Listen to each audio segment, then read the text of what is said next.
Just make sure this is on. Yep, it's on. Okay, so Infamous Joel here, and I'm going to go over something very, very special, very, very important, and kind of really, really advanced. I think a lot of affiliates don't really understand this process. They don't really understand proper content creation, and it turns into monkey see, monkey do. Everybody just starts putting out all the same content, thinking that, well, I guess that's what works. Everybody's doing the same stuff, and that's when you get the whole like Facebook wall full of like motivational quotes and crap like that. Uh, that stuff doesn't work. It doesn't promote people to buy anything. It's not. It doesn't. It's. I don't know why people do it. Honestly, I think it's annoying as hell. I contemplate deleting people when they do that too much. It's not my thing. So, and that's not to say that like my way or the highway kind of thing. I've just done a lot of research, and I'm going to show you right now what works best. What you need to understand before we even get started is what is marketing exactly? Okay, marketing. Let me say it like this: um, if you are growing up in the world, a lot of you are probably around my age or a little older, something like that. You probably remember throughout your childhood, your teenage years, even your young adult years, whatever age you are, seeing commercials, seeing advertisements, seeing something on the news, something where whatever you saw made you say, I need to have that, right? And a lot of people don't really question what exactly happened to make you want that. You know, what exactly happened and what marketing boils down to is it's about changing beliefs. Um, I don't like to bring up religion very often, but I think it fits this discussion we're having. Religion does this very, very, very, very well because it's so closely guarded by many, many people. It's people's core beliefs, right? Um, they are really good at instilling beliefs in you, talking about your pains, giving you ideas about how to run from away from your pains and towards pleasure. They paint a picture of what that looks like. They throw stones at their enemies, so they tell you, don't join other religions, don't pay any attention to them. They allay your fears. If you're afraid, they let you know it's okay. There's all these things that marketing pretty much encompasses.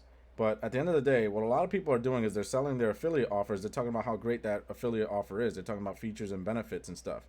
But what really motivates people to change and what selling really is getting people to change, right? When people are willing to put down X amount of dollars for something, they're looking for some kind of change. What you're really trying to do is instill beliefs in them. They believe something right now. Your job is to shift their beliefs and make them believe something else. Okay? There's going to be more to it as we go along here.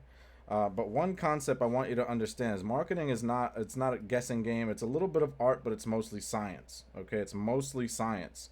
Uh, people that are really good at this stuff can accurately predict easily, really, how to change people's whole perspectives, how to change people's beliefs. Okay, and I want you to look at this kind of four square diagram I just wrote up. This is the typical human brain. It's not really shaped like that, it's like a cube. But I'm saying your brain really has four compartments in which it learns. Okay, it takes in information in four different but similar kind of ways. This is why they say when a lot of kids go through school and whatnot that they learn differently. Some kids are like, this kind of learner, that kind of learner, and some kids fail, some kids succeed.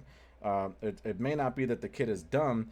It may be that the kid learns in a specific kind of way. That's probably you. You're probably sitting there like, yeah, there's specific ways that I learn more effectively than, say, in another way. Um, and just to let you know, so what we're going to go over here is your brain, everybody's brain, is broken down to receive information in four main ways. Okay. The first is stories. Okay.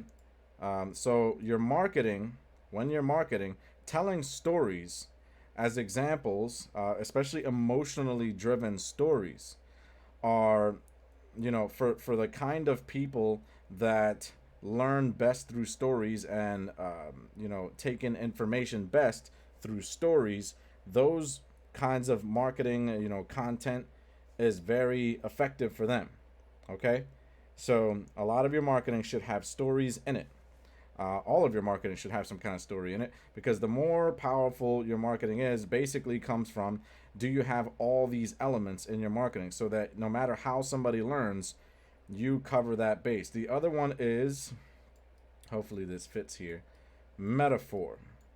Some people think a little bit more abstract. So a story, say a story, what happened to me yesterday. Yesterday, I tripped, I stubbed my toe, it hurt really bad, and that's when I got icy hot. That was the epiphany I had. Icy hot really helped me out. Someone telling that kind of story, and someone who's more of a story-based learner, they might hear that story and say, oh man, that makes sense. Like, whenever I stub my toe, I'm always looking for a solution. I got to try that icy hot thing. The story helps them get the same epiphany you had, right? But not everyone's like that. Some people, metaphors are more effective. They're more abstract thinkers. They don't think like logically and rationally, and just a plain old story will help them understand the concept. Sometimes they need a metaphor, right? A good one you hear all the time, especially in business, is the story of like the gold digger, actual gold digger, not like, the woman who marries a rich man, but like an actual gold digger is like picking away at like the side of a mountain. He's digging for gold, right? And he's digging for such a long time. He's getting, exhausted, and eventually he just gives up, right? And he sells his pickaxe, he sells his equipment to someone else. He sells his equipment to someone else. I think it was an insurance salesman or something like that. He sells his equipment to the insurance salesman, says, here, I'm done. I've been digging for this gold for like a year. I'm never going to get to it. There's no gold down there. I give up. The insurance salesman takes over, right? Takes the pickaxe and all the equipment associated with, digging for gold. And within a few days, he strikes gold, right? He just continues what the original gold digger was doing, continues the job, and the gold was right there all along. He was only a few feet away from the gold. And that metaphor, that illustration, is meant to give you the belief shift through a metaphor of, working until success. That business is different than a job. A job, you show up, you work a few hours, you get paid. A business is an asset, and it takes time to build up. It takes time to actually see the rewards of your effort. But when you get the rewards, man, it's huge, right? It's a big payoff. But that story, it's kind of a story, but it's a metaphor for that. So some people think a little bit more abstract, and just a typical like from point A to point B story, especially if it's like a real life story, won't really hold as much weight as a metaphor for that type of learner, if that makes sense. So you want to have content, you want to have marketing that has stories and metaphors, so that you cover both bases. Then you have on this same side, on this logical, rational side of the brain, you have people who are they're more into stats, figures. Let's say figures, stats. All right, figures, case studies. I'll put case here, right? Again, this side of the brain, this story side, and these stats, figures, case studies, and stuff. This left side here is more like the rational, logical thinking side of the brain. So if you only tell stories and facts and figures and stats, 95% of affiliate marketers don't make any money. And, according to Forbes magazine, who did a study on affiliate marketers, said that blah, blah, blah, blah, blah. That's a case study, right? Figures, by 2022, those are, all those things do help in your marketing. They do help to shift beliefs, but they help to shift beliefs with someone who is that type of a thinker, someone who absorbs that kind of information and it sits well with them. They can understand that. They're more rational, they're more mathematical, numbers, figures, facts, stats, those kinds of things. Someone who learns that way, if you put in like stats and figures and case studies and such, for them, it'll help them have the belief shift even better, right? They'll actually receive that, and it'll help with your marketing, help them to get to, where you ultimately want them to be, what you're trying to convince them of. So the last one here on the right side, which is like I said, like more abstract with the metaphors and such. The other one, since they're abstract thinkers, they're more like the artsy fartsy kind of people. The other one that you see typically all the time, symbols, right? Symbols, models, logos, right? People see like a pyramid with like stages to it. I do it all the time. If you look at some of my marketing, I draw like different models, different maps, different symbols to display what it is I'm talking about. This right here is a symbol. It's like I just noticed that. Like this right here, while I'm explaining this whole thing, this is a symbol. This is like four squares of your brain, right? The way you receive information. So someone who's more like a right brain thinker, and they're more abstract, and they're learning by metaphors and like kind of like more so like concepts instead of like straightforward rational stuff. Symbols work really, really well with them. You can tell someone like this, you can put out marketing that tells stories, gives metaphors, gives stats and figures and case studies. But because the person is a visual learner and they learn through symbols, they won't really pick it up. They'll be like, nah, that sounds cool, but I don't get it. Right? The minute that you show them a symbol or a model or whatever you want to call it, some kind of picture like this, they're like, oh, it makes so much sense. I get it. Right? And that's the point I'm trying to make to you, is that your marketing, the more you have all four of these in your marketing, whether it be a YouTube video, whether it be Facebook Live, whether it be a Facebook post, whether it be a whatever, whether it be an email, I don't care what it is. If you can incorporate all four of these things, you are then speaking to every single member of your audience the same way, but a different way, if that makes sense. They're all getting the same information, kind of dissected into their way of thinking.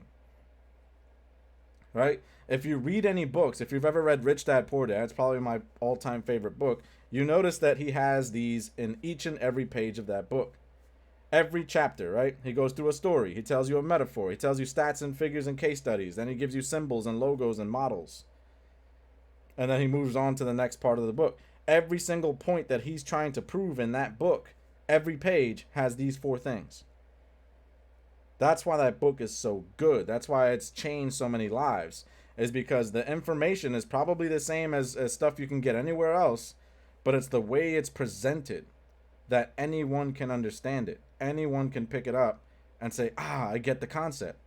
I didn't really understand the stats and the case studies, but when he showed that symbol, it was like, it was so clear to me. It depends on what kind of learner you are. I think that I'm mostly a symbol kind of learner.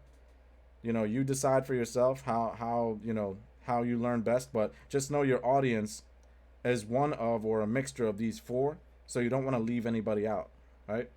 So, moving forward, that is your advanced kind of marketing square there. Give you some ideas. So whenever you're trying to prove a point, here's the point you're trying to make, right? It's a good exercise before you go live, before you make a YouTube video, before you make a post. What is the point I'm trying to make? What is the thing I'm trying to sell people on? Sales funnels are better than websites, right? Let's just say that. That's the point you're trying to make, okay? Then you start going through, okay, what kind of story can I give people, right? What kind of story can I tell to prove my point? What kind of metaphor? What kind of metaphor can I say to get people to go, okay, the people who learn through metaphor, that they can understand? What kind of symbols can I draw out, right? What kind of models and symbols can I draw out so that they can go, oh my God, that's so clear. I get it. I'm looking at that picture. That makes sense, right? What kind of stats and figures can I put in there that all the logical, like rational mathematical thinkers can go, it makes perfect sense. That I'm definitely going to use a sales funnel instead of a website. When you use all four of these elements in your marketing, nobody can say no. Nobody can say no. You've proven your point effectively, right? And effectively means you've covered all these bases. So, with that being said, that's some advanced marketing for you. It's going to take your marketing to the next level, I guarantee that. I am the infamous Joel, and I'm out.